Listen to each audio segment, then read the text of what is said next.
Gujarat's #1 engineering university, Sankalchand Patel University, 9642706257.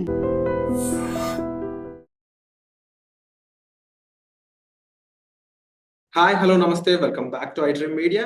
ఈ రోజు మనతో ఉన్నారు విశ్వేశ్వర రెడ్డి గారు. ముఖ్యంగా యుఎస్ లో జరుగుతున్న ర్యాలీ అండ్ అలాగే అక్కడ జరుగుతున్న సంక్షోభాలు అండ్ ముఖ్యంగా ఇండియన్స్ ఫేస్ చేస్తున్నారు, ఇమిగ్రెంట్స్ ఫేస్ చేస్తున్నారు. 5050 ర్యాలీ అని వినిపిస్తూ ఉన్నాయి వార్తలన్నీ కూడా. సో అక్కడ అప్డేట్స్ అన్ని కూడా అడిగి తెలుసుకుందాం. హాయ్, నమస్కారం సార్. నమస్కారం సార్, అసలు ఏం జరుగుతుంది అక్కడ? 5050 అని చెప్పేసి ఒక ట్రెండ్ అవుతుంది, ఒక సంచలనంగా. సో అక్కడ జరుగుతున్న అప్డేట్ కాస్త మాకు వివరిస్తారా? బేసికలీ 5050 అంటే ఏంటంటే 50 states, 50 rallies and 1 moment on same day. అంటే యూజువల్ గా అంటే ఇప్పుడు భారత్ బంద్ టైప్ ఉంటది కదా, అన్ని రాష్ట్రాలు సేమ్ డే బంద్ చేద్దాం అన్న type. It's similar to that. All the 29 states and the same day protest in similar lines. ఇది కూడా 50 స్టేట్స్, 50 ర్యాలీస్. అంటే వాళ్ళ స్టేట్ లో ర్యాలీ. ఇప్పుడు క్యాపిటల్ ఉంటుంది కదా, ప్రతి స్టేట్ లో ఒక క్యాపిటల్. సో అక్కడికి ర్యాలీ చేయడం. తర్వాత 1 మూమెంట్ అంటే ఒక కాజ్ కోసం, సేమ్ కాజ్ ఏదైతే ఉందో. తర్వాత ఈ ఆన్ సేమ్ డే, ఒకటి సేమ్ డే రోజు చేయాలనేది ఇది moment. But it's historical moment. It's not that it's new for but whatever the moment it is, bottom line America has a democratic country. It has democratic values. So America allows people to protest especially. అంటే ఇలాంటి విషయాలకి Trump లొంగుతాడంటారా? అంటే see, in democracy process లో you have right to protest. సరే, దాని outcome ఎలా ఉంటుందో పక్కకు పెడితే you have a right to protest. So the momentum comes, if the momentum comes then they act. ఆ మొమెంటమ్ లేకపోతే దే నోబడి విల్ యాక్ట్ కదా, అంతే కదా. సో చెప్పండి sir. Yeah, go ahead, ask. అంటే ఈ ఈవెంట్ లో ముఖ్యంగా ఏ విషయాలను తెలియజేద్దాం అనుకుంటున్నారు? గవర్నమెంట్ కి ఉండొచ్చు, లేదంటే వరల్డ్ మొత్తానికి ఎలాంటి విషయాల్ని అక్కడ వాళ్ళు తెలియజేద్దాం అనుకుంటున్నారు ఈ ర్యాలీ విషయంలో? అలా ఫ్యూ ఐటమ్స్ ఉన్నాయి, ఒకటనే కాదు. వాళ్ళు రకరకాల ఐటమ్స్ తీసుకొని చేస్తారు. ఇక ర్యాలీ చేసేటప్పుడు కానీ, ప్రొటెస్ట్ చేసేటప్పుడు కానీ కాజెస్ వేరే ఉంటాయి. బట్ ఒకటి బేసికల్గా ఏంటంటే, ఇప్పుడు ఎంప్లాయ్మెంట్ ఇష్యూ కూడా అవుతుంది కదా. Federal employment, correction of employments ఇవన్నీ జరుగుతున్నాయి. తర్వాత ఈ కొన్ని కంట్రీస్ నుంచి బ్యాన్ చేసి, తర్వాత ఈ డిపోర్టేషన్ ఉన్నాయి కదా, వాటి సైడ్ కూడా. అంటే ఇందులో ఇంపాక్ట్ ఎలా ఉంటుందంటే, ఏ కంట్రీస్ ఇన్వాల్వ్ అవుతుంది, ఏ కంట్రీస్ ఎంగేజ్ అవుతుంది దాన్ని బట్టి, వాళ్ళ కంట్రీస్ నీడ్స్ని బట్టి. ఇండియన్స్ అయితే ఇప్పటివరకు అయితే రోడ్ల మీదకి రాలేదు. అంటే టిపికల్గా ఇంపాక్ట్, ఇండియన్ ఇంపాక్ట్ ఉంది కదా, ఎస్పెషల్లీ F1 స్టూడెంట్స్ కానీ, H1B కానివ్వండి, ఈ డిపోర్టేషన్స్ కానీ, వీటి మీదనైతే ఇంకా మనం ప్రొటెస్ట్ ఏం చేయట్లేదు. మనం ఏం చేస్తున్నాం అంటే లీగల్ సైడ్, లీగల్ బ్యాటిల్కి వెళ్తున్నాం. Instead of protest we are going to legal battles. So legal battles ఏంటంటే టిపికల్గా కోర్ట్ ఆఫ్ లాలో, అంటే using court to guide to the president. కొన్ని decisions court can stop the decisions, executive orders కానీ వాటి మీద కానీ court can take a decision అనే ఉద్దేశంతో మనం we are litigating in the court. అంటే whatever his decision, executive order, మనం ఏం చేస్తున్నాం అంటే దాన్ని అప్లై కాకుండానో లేకపోతే ఇంకేదో లైన్లో కానీ we're going to court of law. So అక్కడ మనం లిటిగేట్ చేస్తున్నాము. అది దట్ ఈస్ ద ప్రొసీజర్. మనం we're not on the road right now. అంటే రోడ్ల మీదకి వెళ్ళి ప్రొటెస్ట్ చేయడం కానీ, ర్యాలీలు చేయడం కానీ ఇప్పటి వరకు జరగట్లేదు. సో డిఫరెంట్ ఇష్యూస్ మీద వేరియస్ కంట్రీస్, వేరే అదర్ కంట్రీస్ ఇన్ఫ్లుయెన్స్ ఉన్న వాళ్ళు యూజువల్గా ఏం చేస్తారంటే, ఇప్పుడు రిపబ్లికన్ గవర్నమెంట్ ఉంది కదా, డెమోక్రటిక్ పీపుల్ ఎక్కువ చేస్తుంటారు. What I'm talking right. Opposition parties policies పైన, ఐడియాలజీ పైన, ఇష్యూస్ పైన వాళ్ళు ప్రొటెస్ట్ చేస్తుంటారు. అంటే they go around the capital hills. Each state has its own capital. అక్కడ వెళ్ళి ప్రొటెస్ట్ చేస్తుంటారు. బట్ వేరాజ్ ఇండియన్ స్పెసిఫిక్ ఇక్కడైతే మనం చూజ్ చేసుకున్న ప్యాత్లు ఏంటంటే, ఒకటి reinstatement on the F1 path, and second వచ్చేసి litigating that through court system. So and still they are continuously doing all this. అంటే ఏదైతే ఇప్పుడు డిపోర్టేషన్ జరుగుతుందో అది కంటిన్యూస్ గా జరుగుతుంది. ఏదైతే F1 వీసాలు అడ్మినిస్ట్రేషన్ గా కానీ, లేకపోతే సర్వీస్ సిస్టమ్ లో కానీ టర్మినేట్ అయింది కానీ, వీసా అంటే administration wise what is US visa system లో తీసేస్తున్నారు కదా, వీసా క్యాన్సిల్ చేస్తున్నారు, సర్వీస్ టర్మినేట్ చేస్తున్నారు, డిపోర్టేషన్ ప్రొసీడింగ్స్ అడుగుతున్నారు. ఈ మధ్య డాలస్ టెక్సస్ లో కూడా they started sending the people back to India. వాళ్ళకి ICE immigration custom enforcement department identifying the people who are violating this visa system. వాళ్ళని అంటే మరి తీసుకొని ట్రాఫిక్ వైలేట్ చేస్తారు అనే ఒక కారణంతో టికెట్ రైజ్ చేసి వీసా క్యాన్సిల్ చేయడం ఎంతవరకు కరెక్ట్ అంటారు? అదే ఉండొచ్చు. లేకపోతే ఇన్ ఫ్యూచర్ ఇప్పుడు అంటే పార్ట్ టైం జాబ్ అనేది ఎంత రాంగ్ అయినా కూడా క్యాంపస్ లోపల జాబ్ చేసుకుంటూ ఎంతకాలం స్టూడెంట్స్ అనే వాళ్ళు సర్వైవ్ అవ్వగలరు అంటారు? ఈ విషయాలపై మీరేమంటారు? అంటే మన ఇద్దరం మాట్లాడుకోవడానికి బాగానే ఉంటుంది లాంగ్వేజ్, కానీ అమెరికన్ లీగల్ సిస్టమ్ ఒకటి ఉంటుంది కదా, అంటే ఈ సెంటిమెంట్ కన్సర్న్స్ బాగుంటుంది అంటే టు టాక్ అబౌట్ అది. బట్ మనం ఎప్పుడైతే F1 వీసాకి వెళ్తామో F1 వీసాకి వెళ్ళేటప్పుడు కొన్ని నామ్స్కు మనం అగ్రి అవుతాం అన్నట్టు వీసా ఇచ్చే కంటే ముందు. అంటే గవర్నమెంట్ కూడా స్మార్ట్ ఎనఫ్ కదా టు టేక్ జడ్జిమెంట్స్.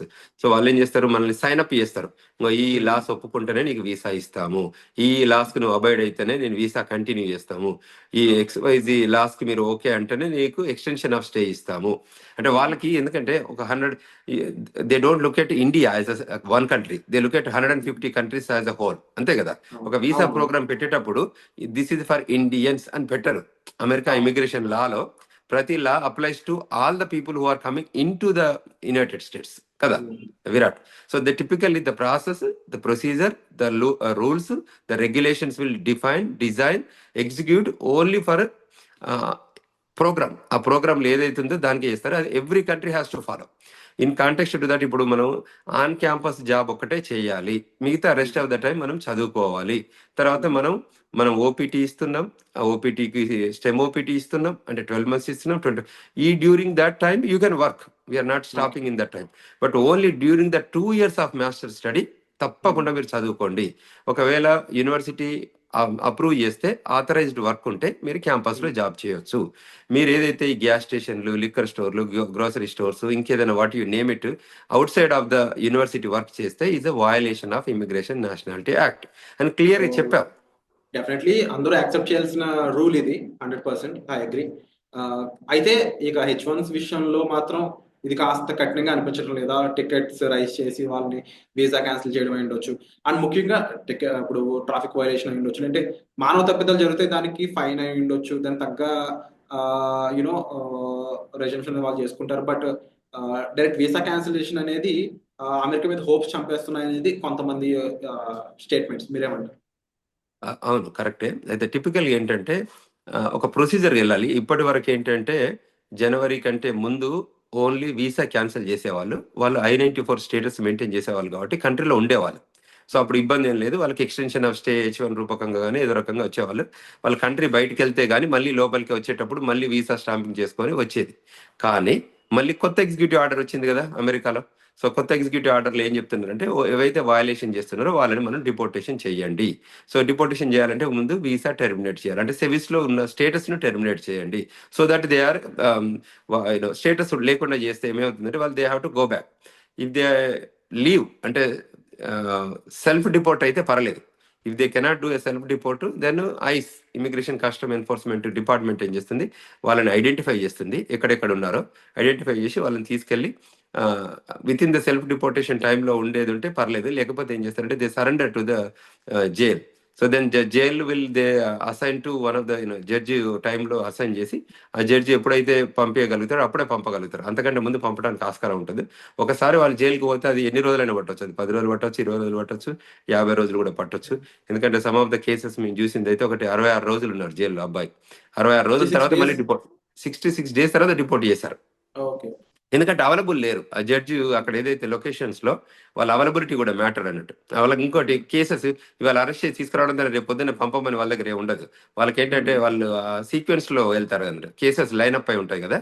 సో ఆ కేసెస్ చూస్తూ వెళ్ళేటప్పటికి ఆయనకి రకరకాల ఇష్యూస్ తోనే event after 66th day deported. Bottom line it's deportation, but అబ్బాయి 66 రోజులు జైల్లో ఉండాల్సి వచ్చింది. సో అంచేత ఇటువంటి సిచ్యువేషన్స్ ఎరేజ్ కాకుండా ఎప్పుడైతే స్టేటస్ టెర్మినేట్ అవుతుందో అంటే వాళ్ళ వీసా స్టేటస్, బెటర్ ఏంటంటే డిపార్ట్ కావడం బెటర్ ఎర్లీగా. ఒకవేళ డిలే అవుతే వాళ్ళకే ఇబ్బంది. సో వీ రిక్వెస్టింగ్ ఈదర్ రీఇన్స్టేట్మెంట్కి వెళ్ళండి, రీఇన్స్టేట్మెంట్ రాలేకపోతే అటువంటి పక్షంలో అంటే కొన్ని కేసెస్కు రీఇన్స్టేట్మెంట్ ఆపర్చునిటీస్ ఉన్నాయి, కొన్ని కేసెస్ సీవియర్ పెనాల్టీస్ ఉన్నాయి, దానికి రీఇన్స్టేట్మెంట్ ఇష్యూస్ ఉంటాయి. కాబట్టి ఒకవేళ రీఇన్స్టేట్మెంట్ ఆపర్చునిటీ ఉంటే తప్పకుండా చేసుకోండి. ఒకవేళ రీఇన్స్టేట్మెంట్ ఆపర్చునిటీ లేకపోతే లిటిగేట్ చేయండి, అంటే త్రూ కోర్ట్ సిస్టంలో. అది కూడా జరగలేని పక్షంలో బెటర్ ఆపర్చునిటీ ఏంటంటే వెనకకు వెళ్ళిపోయి మళ్ళీ వీసా తీసుకొని రావడానికి ప్రయత్నం చేయండి. అంతేగాని కంట్రీలో ఉండి please don't accumulate illegal status, unlawful status. So అందుకోసమే అబాయిడ్ అయి ఉంటే వాళ్ళు కూడా రికగ్నైజ్ చేస్తారు. నువ్వు ఎప్పుడైతే మనం డిపోర్ట్ చేయమన్నామో ఇమీడియట్గా వెళ్ళిపోయారు కాబట్టి మళ్ళీ మనం వెల్కమ్ చెప్పొచ్చు, మళ్ళీ వీసా ఇవ్వచ్చు అనే ఒక ఐడియాలజీ ఉంటుంది. లేదు వీసా పొమ్మన్న తర్వాత ఒక 6 నెలల తర్వాత వెళ్తే దే డోంట్ వెల్కమ్ ఇట్, ఎందుకంటే వాళ్ళకి తెలుసు వాళ్ళు ట్రాక్ చేయగలుగుతారు. సో అంచేత అందరు కూడా ప్లీజ్ ఫాలో ద రూల్స్ ఏదైతే అసైన్ ఉందో. ఒకవేళ వాళ్ళకి కన్సర్న్ ఈమెయిల్స్ వస్తే ప్లీజ్ అప్రోచ్ అనే popular immigration attorneys. So immigration attorneys can guide you best. So please reach out to any attorney who can help you in this process, either reinstatement or litigation కూడా through American immigration lawyers association ఉంటుంది. అందులో చాలా మంది lawyers ఉంటారు. So అందులో any member American immigration lawyer association approach అయితే that would be a great asset.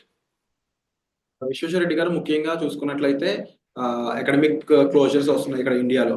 So next అమెరికాకి సంబంధించి అక్కడ చదువుకోవాలనే ఆశతో ఉన్న స్టూడెంట్స్ వాళ్ళ పరిస్థితి ఏంటి, వాళ్ళకి ఏం చెప్తారు మీరు? తప్పకుండా వాళ్ళు రావాలి. అక్కడ ఏదైతే మాస్టర్స్ చేయడానికి రావాలనుకుంటున్నారో ఇండియా నుండి వాళ్ళందరూ తప్పకుండా యుఎస్కి రావాలి. అంటే ఎబిలిటీ, స్కిల్, నాలెడ్జ్ ఉన్న వాళ్ళని ఎవరిని కూడా అమెరికా ఆపట్లేదు. అమెరికా ఆపుతుంది, అమెరికా వెనుకకు పంపిస్తుంది ఓన్లీ వయలేటర్స్ని. సో దిస్ అండర్లైన్ ఫ్యాక్టర్ని అండర్స్టాండ్ చేసుకోవాలి అందరూ.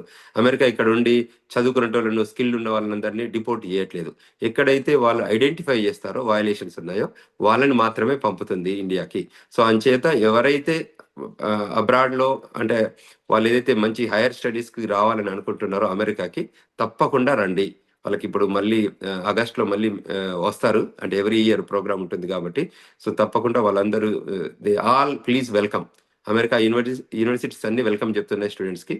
సో మీరు రండి. కాకపోతే 2 years ప్రోగ్రాంలో, ఆ 2 years స్టడీ టైంలో మాత్రం మీరు ఇమిగ్రేషన్ నేషనాలిటీ యాక్ట్ రూల్స్ ఏది ఉన్నాయో దాన్ని మాత్రం అబాయిడ్ అయి ఉండండి. If you avoid those rules you are the best. మీకు ఏం ఇబ్బందులు ఉండవు. సో దాని లైన్లోనే మీరు ఉంటే బాగుంటుంది అనేది మా విజ్ఞప్తి. Okay sir, and thank you so much for the information Visweswara Reddy garu. ఇక 50-501 ర్యాలీ పీస్ఫుల్ గా ముగిసే ఛాన్స్ ఉందంటారా? గవర్నమెంట్ దాన్ని పీస్ఫుల్ గా చూసే ఛాన్స్ ఉందంటారా? లేకపోతే అక్కడ ఏమైనా కాస్త అడ్డుకునే అవకాశాలు ఏమైనా కనిపిస్తున్నాయి? ఉండదు. వాళ్ళు అంటే ప్రొటెస్ట్ చేసుకోవచ్చు, ర్యాలీస్ తీసుకోవచ్చు విత్ పర్మిషన్. ఇప్పుడు ఇండియాలో కూడా మనం తీసుకుంటాం కదా, విత్ పర్మిషన్ తీసుకోవచ్చు. ఆ పెరిమీటర్, ఆ ఫ్రేమ్ వర్క్ లో దే కెన్ ప్రొటెస్ట్. మీరు చూస్తే వైట్ హౌస్ ముందు, అంటే ప్రెసిడెంట్ ఇంటి ముందు కూడా ప్రొటెస్ట్ చేస్తుంటారు. అది ఇట్స్ వెల్కమింగ్ యాక్ట్. అంటే ప్రొటెస్ట్ చేయడం అనేది అగనెస్ట్ కాదు, ర్యాలీ విషయాన్ని తెలిసేలా చేస్తున్నారు. అంటే దాన్ని పాయింట్ అవుట్. ఇది డెమోక్రసీకి ఉన్న రైట్. అంటే in democratic countries, any democratic కంట్రీలో, ఇదర్ ఇండియా కానివ్వండి, అమెరికా కానివ్వండి, ఎక్కడైనా కూడా ఇట్స్ పీస్ఫుల్ ప్రొటెస్ట్. ఏది చేసినా కూడా with framework of that permission, policing, law enforcement ఉంటుంది, లా అండ్ ఆర్డర్లో ఆ స్పేస్లో పర్మిషన్ తీసుకొని వాళ్ళు they can protest, they can raise the voice. ఏదైతే కన్సర్న్స్ ఉన్నాయో యూజువల్గా ఆపోజిషన్ లీడర్షిప్ అంతా కూడా చేసేది అదే కదా. సో దాంతో గవర్నమెంట్ కూడా ఎడ్యుకేట్ అవుతుంది. అంటే ఒకవేళ if they are missing anything items ఏదైనా ఉంటే కూడా ఎడ్యుకేట్ అయ్యి కరెక్టివ్ యాక్షన్ తీసుకోవడానికి కూడా ఆస్కారం ఉంటుంది. సో అంచేత అంటే మనం ఒక యాంగిల్లో మనం ముందుకెళ్తే కూడా ప్రజల నుంచి స్పందన ఎలా ఉంది, ప్రతిస్పందన ఎలా ఉంది అని తెలుసుకొని దాని రకంగా కూడా వాళ్ళు పాలసీస్ చేంజ్ చేసుకోవచ్చు. ఎందుకంటే ఇప్పుడు పబ్లిక్ కోసమే కదా పాలసీస్ క్రియేట్ చేసేది. So with in the frame work పబ్లిక్కి ఇది అడాప్టబిలిటీ లేదు అని అనుకున్నప్పుడు, పబ్లిక్ నుంచి డిఫరెంట్ డిమాండ్ ఉన్నప్పుడు దాన్ని మనం హానర్ చేయాల్సిన అవసరం ఉంటుంది. సో అంచేత అది పెద్ద ఇష్యూ ఏం కాదు. సో తప్పకుండా కంట్రీలో 50 రాష్ట్రాల్లో చేసుకోవచ్చు, 50 ర్యాలీలు చేయొచ్చు, ఒకటే ఉద్యమంగా నడపచ్చు. అదేం ఇష్యూ లేదు. కాకపోతే దానికి పర్మిషన్ తీసుకొని చేస్తే ఆ గవర్నమెంట్ వెల్కమ్ చెప్తుంది. అంటే ఆ peaceful protection, not to make any noise, అంటే టూ మచ్ నాయిస్ అంటే ల్యాండ్ ఆర్డర్ని వయలేట్ చేస్తూ కాకుండా within the framework చేయగలిగితే that would be a great act అని చెప్పొచ్చు. Thank you so much for the information Visweswara Reddy garu. So ఇలాంటి updates కోసం అయితే మీరు చూస్తూనే ఉండండి iDream Media. And thank you so much sir. వచ్చే ఎపిసోడ్లో మళ్ళీ కలుద్దాం. Thank you very much.